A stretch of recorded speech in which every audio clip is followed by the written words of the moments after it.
Muri groupe ya kabiri dufitemo Paris Saint-Germain, tukagiramo Atletico Madrid, tukagiramo Botafogo na Seattle Sounders yo muri Leta Zunze Ubumwe za Amerika. Uti imikino iteye ite rero muri iri tsinda rya kabiri?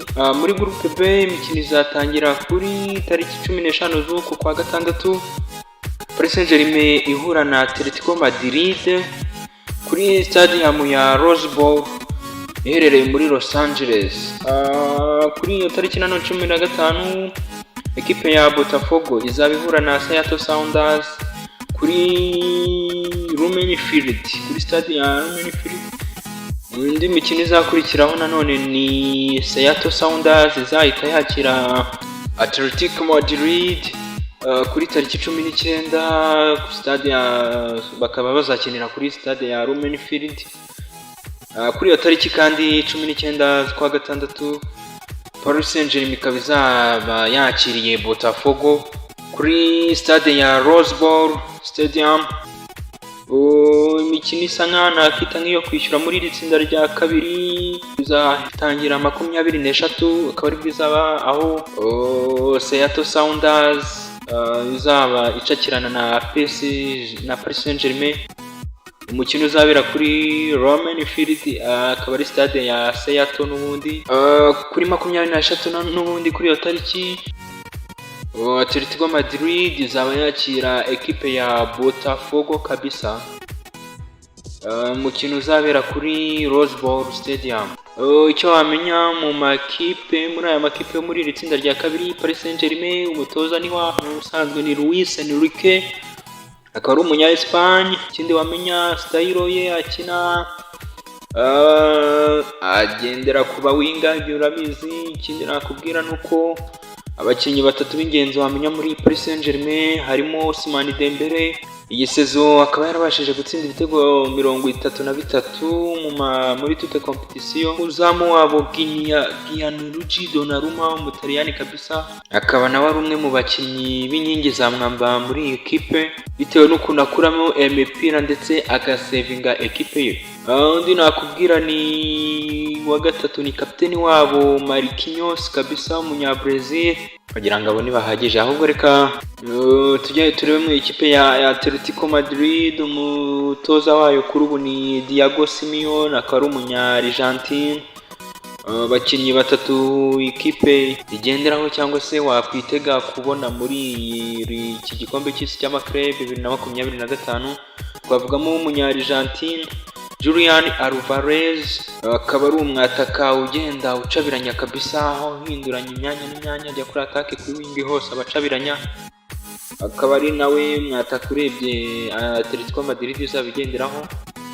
Dufitemo muzamu wabo kandi Yanni Oblak, uyu munya Slovenia, akaba ari umuzamu ufite experience kabisa. Undi mukinnyi wa gatatu Atletico Madrid izaba ishingiraho niko navuga, dufitemo uyu munya Espagne ukina muri defense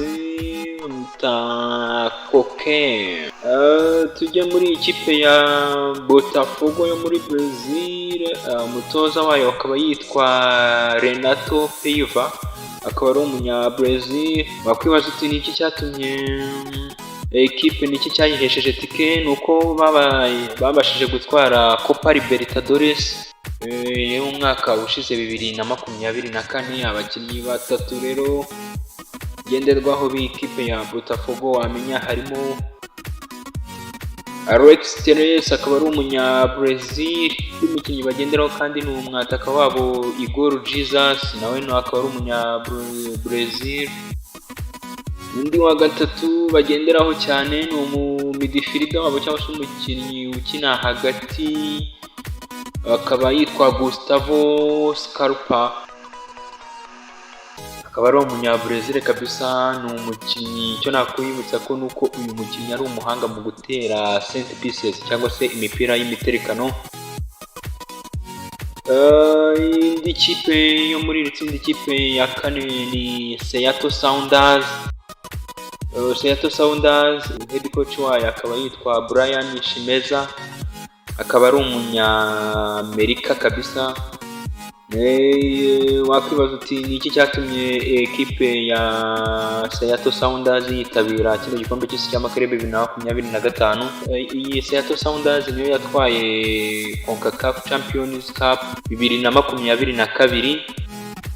Abakinnyi izaserukana batatu b'ingenzi harimo Albert Rusnak, akaba ari umunyaslovakia, akaba ari umuhanga mu gutanga assist ndetse no gutsinda ibitego bidasanzwe. Undi mukinnyi bagenderaho kandi ni umunyakameruni witwa Nohutoro, akaba ari umukinnyi ukina aca ku ruhande ruri buryo, akaba ari umukinnyi ukina aca ku mpande, akina nka fullback, akina uruhande rwose, ni ukuvuga ngo akaba ari umukinnyi wihuta cyane. Undi mukinnyi kandi bagenderaho bamwita Raul Ruiz Diaz. Raul Ruiz Diaz akaba ari umunyaperu kabisa, akaba ari umwataka wabo, nawe yasa nkaho ari gukina imikino ye ya nyuma kuko ari mu myaka ye ya nyuma ya kariyeri. Icyo wamenya cyo ikipe zihabwa amahirwe yo kuba zazamuka harimo Paris Saint-Germain ndetse na Atletico Madrid, ariko bikaba byitezwe ko ikipe ya Botafogo nayo ishobora kuzatanga akazi kabisa. Iryo rero rikaba ryari itsinda B. Icyo nakubwira cyo kugira ngo ukomeze na update zigezweho, mu kanya ndaje dukomeza n'itsinda C. Icyo ngusaba ni kimwe, ni ugukanda subscribe kuri Nira TV5 maze Pique de Seira nanjye nkamanuka nkutamo utuntu tw'ubwenge kabisa, amakuru y'imikino hafi aho ngaho, update zigezweho, amakuru ya transfer i Burayi ndetse n'ibindi byose. Reka rero nze dukomeze na groupe C cyangwa se groupe ya gatatu.